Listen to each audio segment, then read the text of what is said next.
warahmatullahi wabarakatuh. Selamat pagi anak-anak. Bagaimana kabar kalian hari ini? Masih semangat ya belajar dari rumah? Anak-anak sudah pada sarapan? Sudah siap untuk mengikuti pembelajaran pada pagi hari ini? Baiklah, sebelum kita mulai pembelajaran pada pagi hari ini, kita awali pembelajaran dengan membaca basmalah bersama-sama. Bismillahirrahmanirrahim. Anak-anak, hari ini kita akan belajar tema 1 subtema 3 tentang pertumbuhan hewan. Sekarang kita akan belajar tentang kosakata dan teks tentang ciri-ciri hewan. Anak-anak, kalian pasti sudah pernah ya menyebutkan tentang ciri-ciri hewan. Ya, menyebutkan ciri-ciri hewan itu bisa menyebutkan berapa jumlah kakinya, makanannya apa, berkembang biaknya dengan apa. Paham ya? Ya, sekarang kita lihat. Coba perhatikan, ini kira-kira hewan apa ya? Ya, ini adalah ayam. Kira-kira dalam pikiran kalian apa sih ciri-ciri hewan ini? Ya, bisa jadi mempunyai 2 kaki. Makanannya adalah biji-bijian. Berkembang biak dengan bertelur. Sekarang perhatikan hewan satunya lagi. Coba, ini hewan apa? Ya, ini adalah bebek. Bagaimana ciri-cirinya? Ya, ciri-cirinya mempunyai 2 kaki. Terus apa lagi? Berkembang biak dengan bertelur.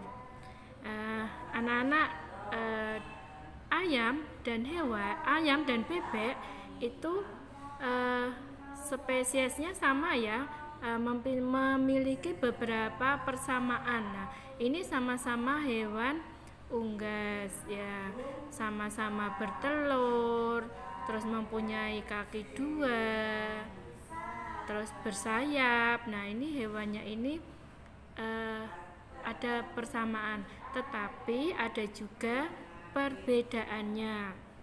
Kira-kira apa perbedaannya? Ya, kita lihat, perhatikan. Kalau ayam itu memiliki paruh yang lancip, digunakan untuk memakan biji-bijian. Sedangkan paruh bebek itu lebih lebar dan tidak lancip, yang digunakan untuk memakan rumput dan serangga. Nah, ayam dan hewan bebek ini juga memiliki perbedaan pada kakinya. Bisa diperhatikan ya kakinya. Ya, kalau kaki pada ayam itu apa? Berupa ceker. Nah, sedangkan kaki pada bebek itu ada selaputnya. Nah, kalau kaki pada bebek yang berselaput itu memudahkan bebek untuk berjalan di lumpur. Sedangkan kaki yang berupa cakar pada ayam memudahkan ayam untuk mengorek tanah untuk mencari makanan. Kira-kira dari kedua hewan itu kalian sudah bisa ya menjelaskan ciri-ciri hewan pada ayam tersebut.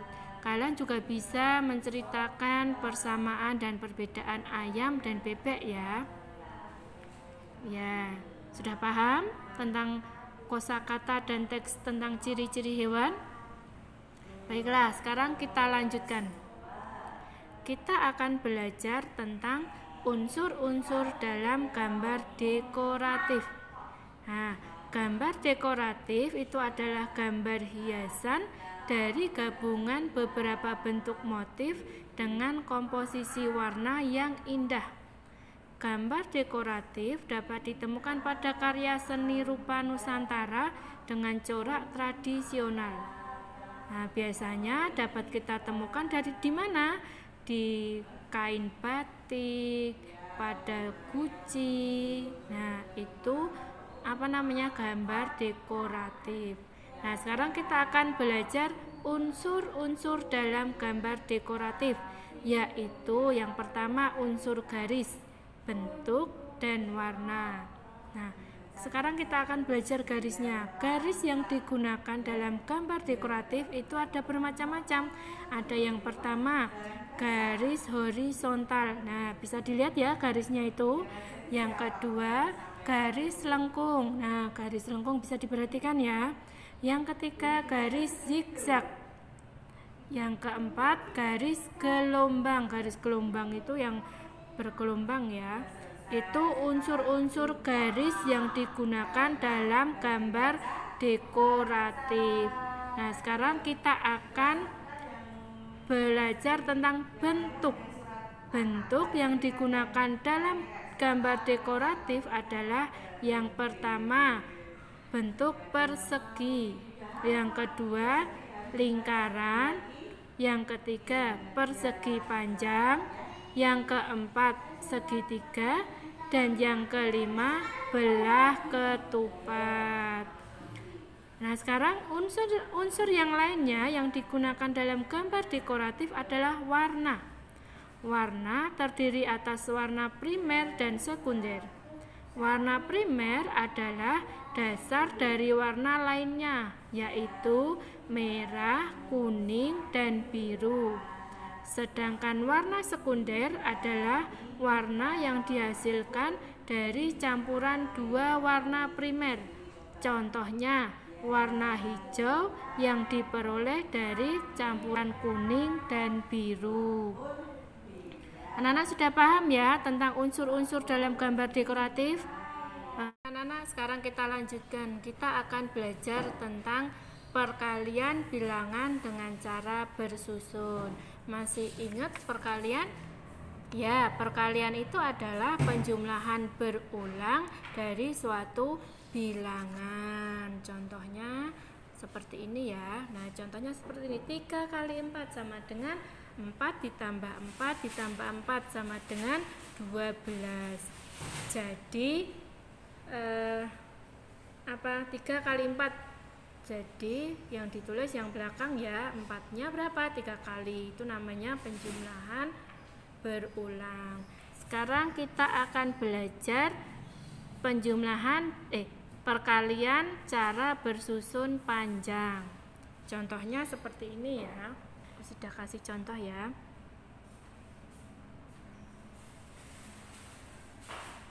Sini ya contohnya. 234 dikali 4 dikali ya. Coba sekarang kita kali belakangnya, dari belakang dulu ya. 4 kali 4 berapa?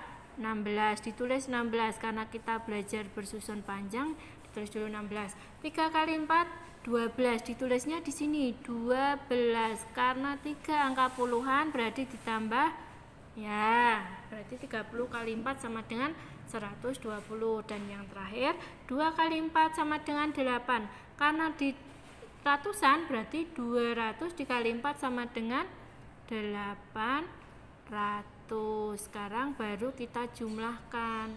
Nah, di sini 6.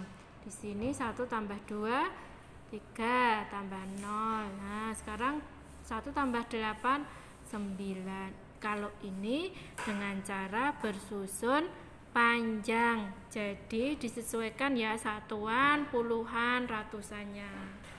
Sudah paham? Sudah. Sekarang kita belajar dengan cara bersusun pendek. Sama seperti tadi, contohnya misalnya 234 dikali 4. Kalau ini susun pendek, jadi tinggal 4 kali 4 ya 16. Karena 16 ditulis 6, satunya disimpan. Berarti 3 kali 4 12. 12 ditambah 1 Tadi menyimpan 1 berarti 13 ditambah, berarti di sini tulis 3. Di sini 1 disimpan di sini. Nah, sekarang 2 kali 4 8. Tadi menyimpan 1 menjadi 9. Nah, kalau ini dengan cara bersusun pendek. Sudah paham ya? Ya, sekarang kalau sudah paham kita lanjutkan. Kita akan memasuki pembelajaran 2. Kita akan belajar menulis informasi suatu teks menggunakan kosakata yang tepat. Nah, sekarang membaca.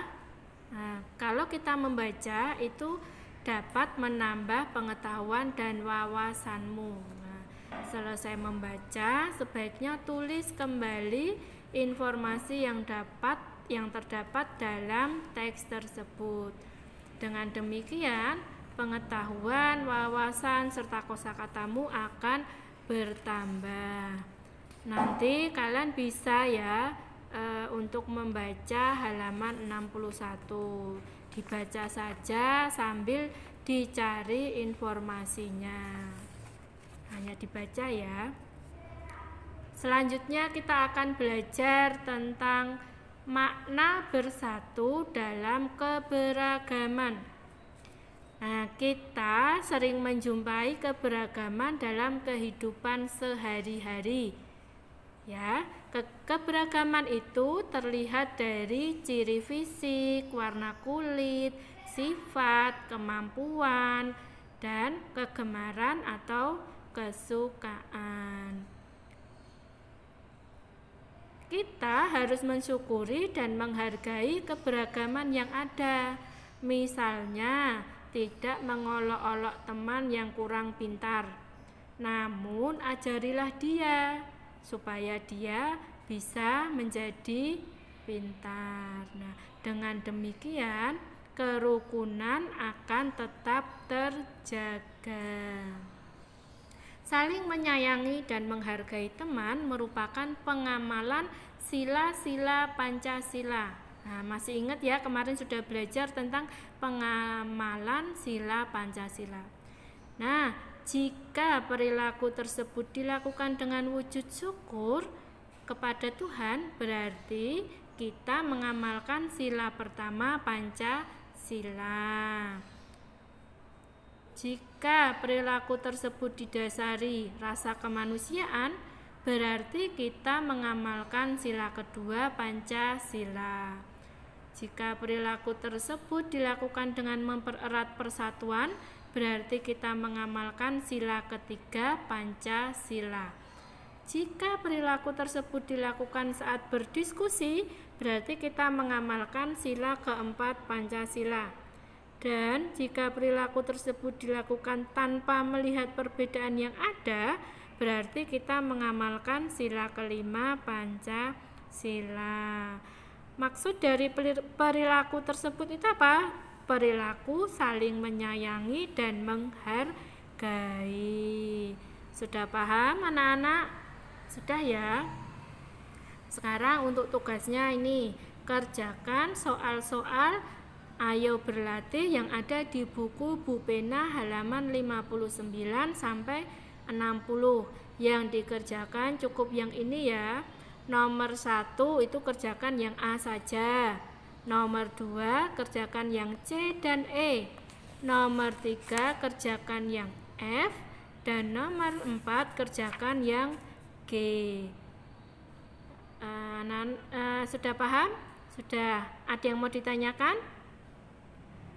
Baiklah, sebelum kita akhiri pembelajaran pada pagi hari ini, Usida mau berpesan di rumah tetap semangat belajarnya, sholat 5 waktu, hormati orang tua, dan jangan lupa jaga kesehatan.